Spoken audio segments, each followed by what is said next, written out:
అది అమ్మలేదు కదా! అవును మరి సార్. ఫైనాన్షియల్ ఇవన్నీ ఎలా తీసుకొచ్చారు రోజువారీ? దీనికి ఐ షుడ్ థాంక్ మై నానమ్మలు సార్. ఇద్దరు నానమ్మలు. ఆహా! ఈ నానమ్మలు కూడా గ్రామ పంచాయతీలో సఫాయి కార్మికురాలు.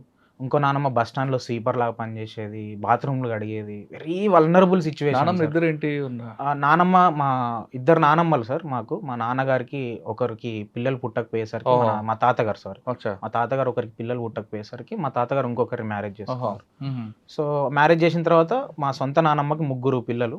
దాంట్లో మా నాన్నను పిల్లలు లేని నానమ్మ పెంచింది. ఆహా! సో, ఈ నానమ్మలిద్దరికీ మా మీద అఫెక్షన్ ఎక్కువుంటది సార్. ఇద్దరున్నారా ఇప్పుడు?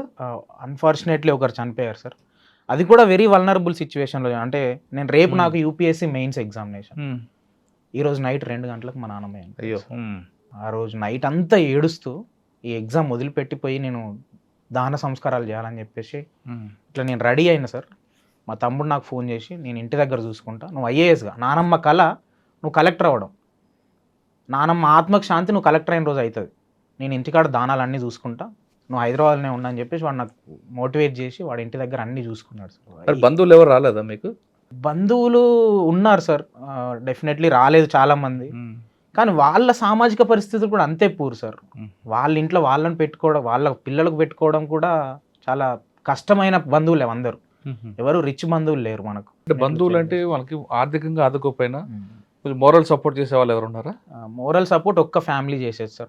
మా పెద్దమ్మ వాళ్ళు, హుహు. మా అన్నయ్య వాళ్ళు చేసేవారు. మిగతా వాళ్ళందరూ జస్ట్ పైపైన ఉండేవాళ్ళు సార్. ఓకే. ఇంటర్మీడియేట్ అయిపోయింది. డిగ్రీ, అవును సార్. బీటెక్‌కొచ్చారప్పుడు? బీటెక్ ఉస్మానియా యూనివర్సిటీకి ఆహా! వచ్చాను సార్. ఉస్మానియా యూనివర్సిటీలో ఫుడ్ టెక్నాలజీ వచ్చాను సార్. ఇక్కడ రావడానికి కారణం కూడా నా టీచర్లు. మాకు సోషల్ వెల్ఫేర్‌లో మా సార్ రమేష్ బాబు సార్ అని ఉండే. ఆ అచ్చా! సార్ గైడ్ చేశారు. ఉస్మానియా యూనివర్సిటీలో బీటెక్ ఫుడ్ టెక్నాలజీ జాయిన్ అయ్యాను. హుహు. బీటెక్ ఫుడ్ టెక్నాలజీ జాయిన్ అయిన తర్వాత నా లైఫ్‌లో turning point sir. So, Osmania university exposure. హ్మ్. దాని తర్వాత పెద్దగా ఆలోచించాలి మనం. ఇంకా పెద్ద అవకాశాలుంటాయి మనకు. ఏ అవకాశానికైనా ఆర్థిక సమస్యలున్నా, సామాజిక సమస్యలున్నా అవి అడ్డు గావు. ప్రభుత్వ సంస్థలున్నాయి మనకు. అవన్నీ మనల్ని కాపాడుతాయని చెప్పేసి తెలిసింది సార్. సో, నేను బీటెక్ థర్డ్ ఇయర్ నుండి యూపీఎస్సీ చదవడం మొదలుపెట్టాను. ఆ! అలా జర్నీ 2017 జూలై ఫస్ట్ రోజు స్టార్ట్ అయింది. జీఎస్టీ అదే రోజు ఇంప్లిమెంట్ అవుతుంది. హ్మ్. స్టార్ట్ అవుతుంది. నేను అదే రోజు యూపీఎస్సీకి స్టార్ట్ చేస్తా అని చెప్పేసి బుక్ స్టార్ట్ చేయడం జరిగింది సార్. అచ్చా! యాహ్!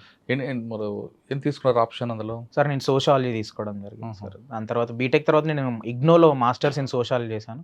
ఇప్పుడు centre for economic and social studies బేగంపేటలో సెస్‌లో నేను పీహెచ్‌డీ ఫస్ట్ ఇయర్ అయిపోయింది సార్ అచ్చా! మొన్ననే. సివిల్స్ ఎన్ని సార్లు ప్రిపేర్ అయ్యారు? సార్ నేను ఇప్పటికి 6 అటెంప్ట్‌లు ఇచ్చాను సార్. హుహు. అంటే 4 6 సార్లు అటెంప్ట్‌లు మెయిన్స్ వరకొచ్చారా? ఇంటర్ వరకొచ్చారా? 4 సార్లు మెయిన్స్ రాసాను సార్. ఆహా!